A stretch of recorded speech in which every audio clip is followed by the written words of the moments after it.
How's it going, everybody? This is Cameron White with White Light Astrology, giving you guys your February 2019 horoscope for Capricorn, Sun, and Rising. How's it going, guys? It is now not your birthday anymore. The sun has moved into Aquarius. However, we're still not done with planets going through Capricorn.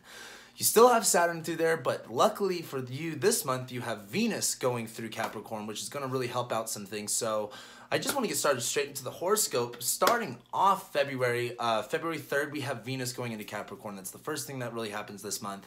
And this is a really big deal for you guys. Now, Venus has been in Sagittarius in your 12th house, where you've been really discovering and learning more about yourself. Now Venus is in your first house, where you get to bring the sense of value, the sense of connection, the sense of Venus wanting to bring pleasure and beauty into things. This is going into your first house, where you can wear this about your personality. You're probably feeling more of yourself, feeling more confident in that area. As well, Venus in Capricorn, she really likes the rules. She likes to be disciplined. She likes to have not necessarily a project, but a structure and a system to things. And so with Venus being in Capricorn in your first house, this is a really good way to, or a good time to really structure yourself. Go, hey, where can I implement some more self-love? Where can I really find the value in who I am and more things that I enjoy about me?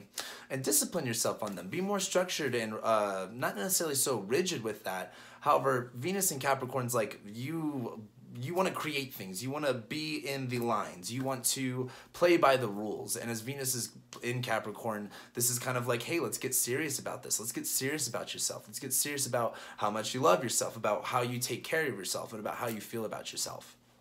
And I mean, of course, that's also has a lot to do with Saturn being in Capricorn, but we'll be talking a lot about that.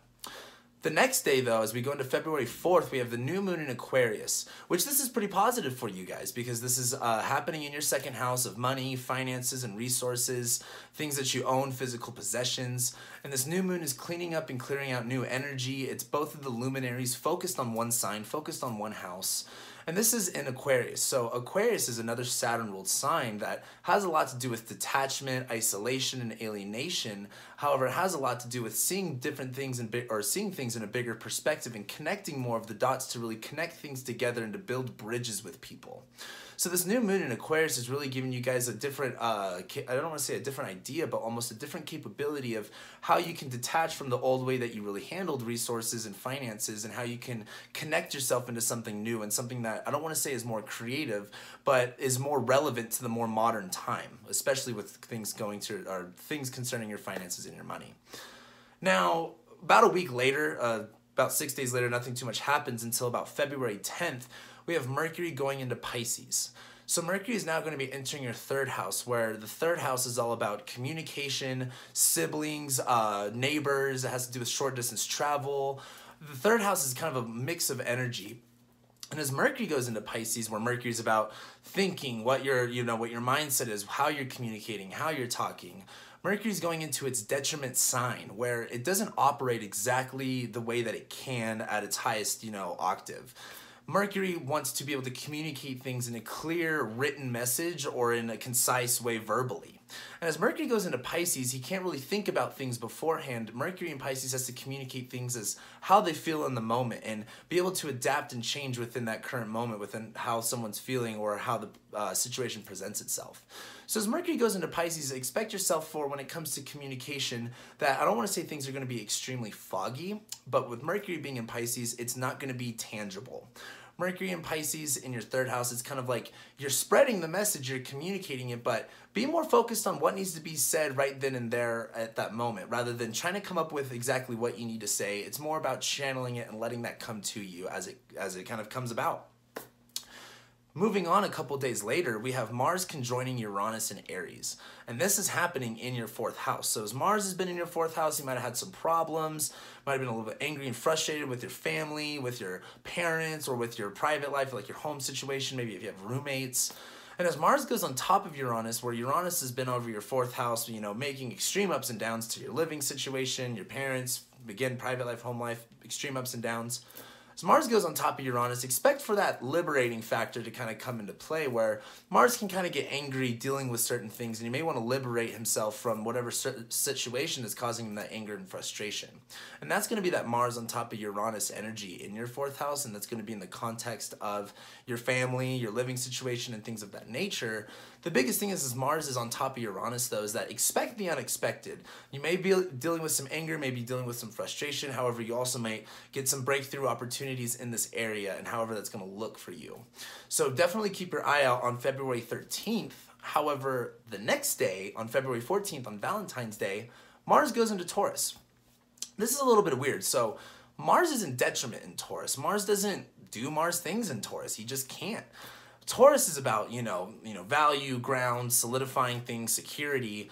And with Mars being this planet of anger and frustration and severity, also he's all about action, implementing energy into things.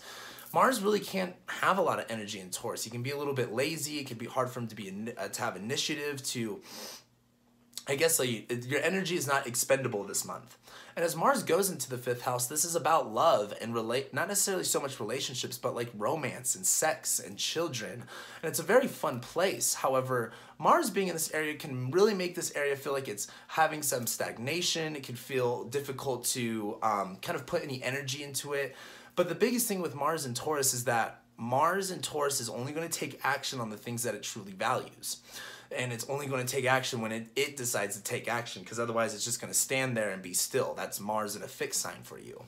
Now, as Mars does go through this area, this is just a big time to go, hey, what's causing me issues? Where am I being lazy and stagnant in this area of my hobbies and my creative interests? Or maybe it's with your children or, with your partner and the romance level.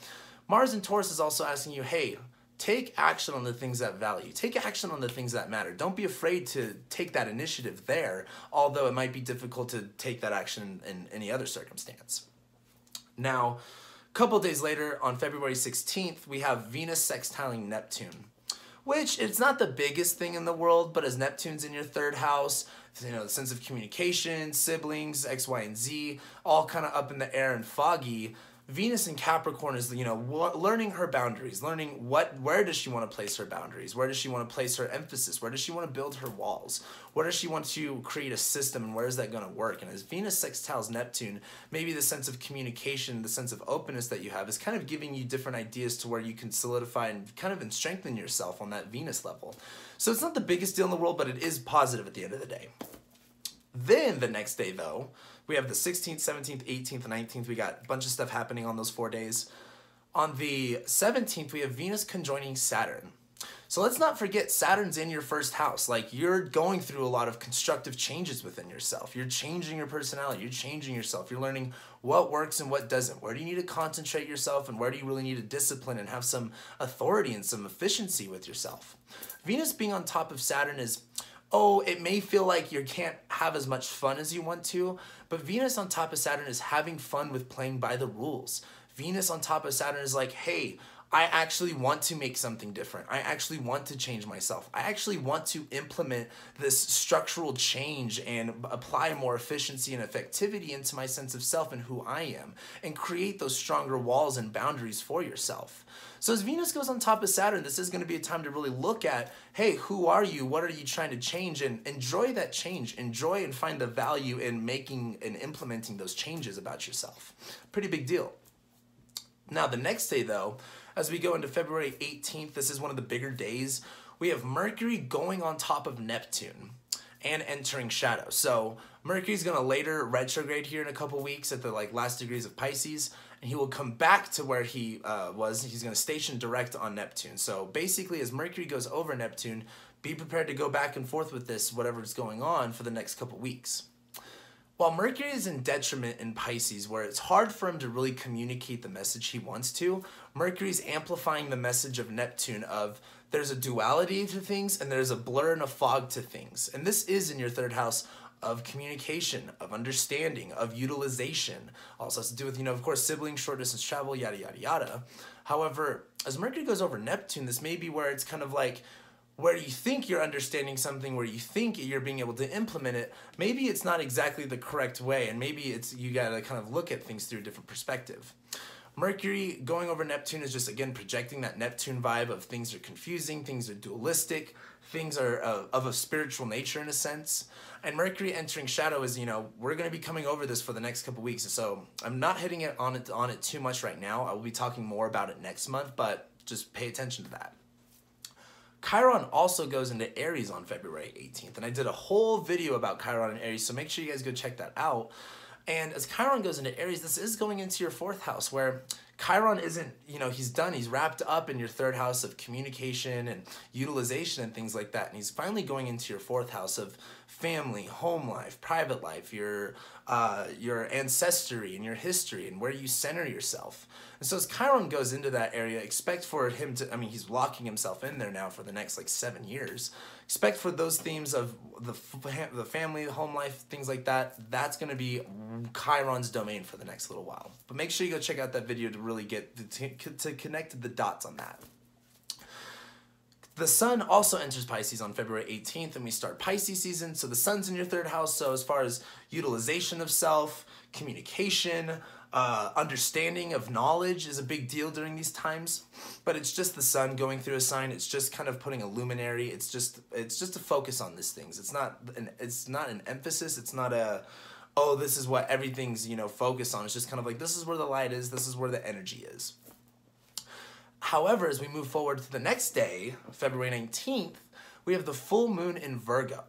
And so as the sun's going into your 3rd house, where it's like utilization of self, understanding of yourself and what you have and how you can use it, this full moon in Virgo is happening in your 9th house.